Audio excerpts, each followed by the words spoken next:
The papyrus, putting on my table every month. I don't wanna be sad.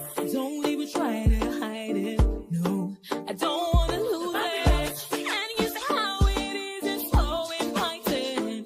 The papyrus, we're all so alive. The papyrus. Hello and welcome to the Papyrus News Update. First, the headlines. Rivers Mandate Group dismisses claims against Governor Fubara. Ex-Rivers head of service denies kidnap claims, says he reported to security agencies. Femi Falana criticizes Tinubu over state of emergency in Rivers. Tinubu, nobody is bigger than Nigeria, including myself. Emir Sanusi warns against reprisal attacks over killings of northern travelers. Adebayo, SDP will disinfect new members from bad political habits. The details.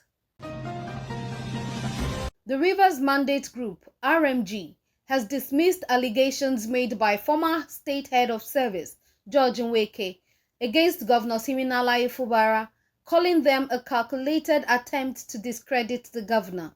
The group accused Nweke of reading from a scripted statement in a staged video designed to mislead the public and create political instability in the state.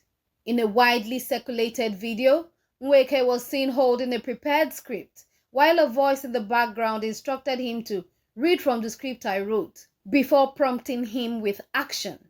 This, according to RMG, proves that his accusations were premeditated and politically motivated. The group described the entire situation as a failed attempt to frame Governor Fubara and manipulate public perception. Pastor Godknows John, president of RMG, questioned why Nweke remained silent throughout his tenure as head of service, only to suddenly make allegations of political attacks after resigning. He argued that if Nweke had credible evidence, he should have reported it to security agencies rather than participating in what he describes as a staged drama in an Abuja hotel room. The group urged security agencies to investigate those behind what it called a smear campaign against Governor Fubara. It assured Rivers residents that attempts to destabilize the state through false allegations would not succeed and called on them to remain vigilant against political propaganda. Similarly, former Rivers State Head of Service, Dr. George Nweke, has denied claims that he was kidnapped and forced to make statements against Governor Siminalayi Fubara. His response follows widespread concerns raised by his wife, Florence Nweke, who had earlier alleged that her husband had gone missing after his resignation. In a video released on Saturday, March 29th, Nweke clarified that he traveled to Abuja of his own accord to report himself to security agencies regarding political developments in Rivers State. He dismissed his wife's fears as being fueled by misinformation, stating that he was safe and sound and not under any form of duress. His denial came after his wife, Florence, went public with a distress message claiming she suspected foul play after watching a video interview in which he accused Governor Fubara of orchestrating the 2023 bombing of the Rivers State House of Assembly. She said she sent him multiple messages asking if he was under duress, but he did not respond. Governor Fubara has since refuted Nweke's allegations, calling them laughable and insisting that the former head of service would not have been privy to sensitive political discussions. The governor described Nweke's statements as a deliberate attempt to discredit his administration and create political tension in the state. The situation has further deepened the already heated political atmosphere in Rivers State as conflicting narratives continue to emerge regarding the state's leadership crisis.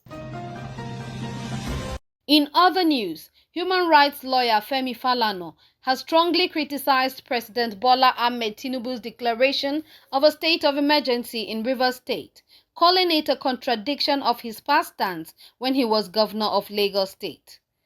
Speaking during a webinar titled Civilian Coup, Tinubu's State of Emergency in Rivers, Falana recalled how Tinubu, as Lagos State Governor, had vehemently opposed former President Olusegun Obasanjo's attempt to impose a state of emergency in Lagos during the OPC crisis. Falana also pointed out that Minister of the Federal Capital Territory (FCT) Nyesom Wike, who resisted a similar move by former President Muhammadu Buhari during the 2019 elections in Rivers, now appears to be supporting the declaration. He questioned what had changed between then and now, arguing that both Tinubu and Wike were now promoting what they once fought against. The constitutional lawyer emphasized that while Section 305 of the Nigerian Constitution grants the president the authority to declare a state of emergency, it does not give him the power to remove an elected governor. He questioned the legality of the decision, noting that the Supreme Court had recently ruled that governors do not have the power to sack elected local government chairmen. If governors do not have the power to remove local government chairmen, where is the president deriving the power to remove a governor? Falana asked. He described the process used to ratify the decision through a voice vote as a mockery of democracy. Falana urged legal professionals supporting Tinubu's move to cite the section of the Constitution that grants the president such authority. He also called for greater public scrutiny of state budgets and economic policies, arguing that Nigerians must focus on both political and economic governance to ensure accountability at all levels. The controversy surrounding the state of emergency declaration has further intensified debates about the extent of presidential power and the autonomy of state governments in Nigeria. Moving on, President Bola Ahmed Tinubu has reaffirmed his commitment to national unity and good governance, declaring that nobody is bigger than Nigeria, including myself as president. He made this statement on Sunday, March 30th, while receiving a solemn homage from a delegation of the Federal Capital Territory (FCT) residents, led by FCT Minister Nyesom Wike at the presidential villa in Abuja. Emphasizing the temporary nature of political power, Tinubu stated that leadership is a trust given by God, which must be exercised with humility and a focus on service to the people. I am just a custodian of your trust. It is only Almighty Allah that gives power. He says, if I give it to you, you must use it in the righteous way. You must be humane. You must follow my teachings, the president said. Reflecting on the lessons of Ramadan and the ongoing Lenten season, he underscored the values of discipline, tolerance, and shared responsibility in building a stronger nation. We started with prayers. We end with prayers. We committed ourselves with discipline and faithful supplication, learning the teachings of Allah. Such discipline instills understanding, sharing, and partaking in family values that bring us together as one, Tinubu stated. He also commended Minister Wike for his leadership in the FCT, acknowledging his efforts in infrastructure development, civil service reforms, and urban renewal projects.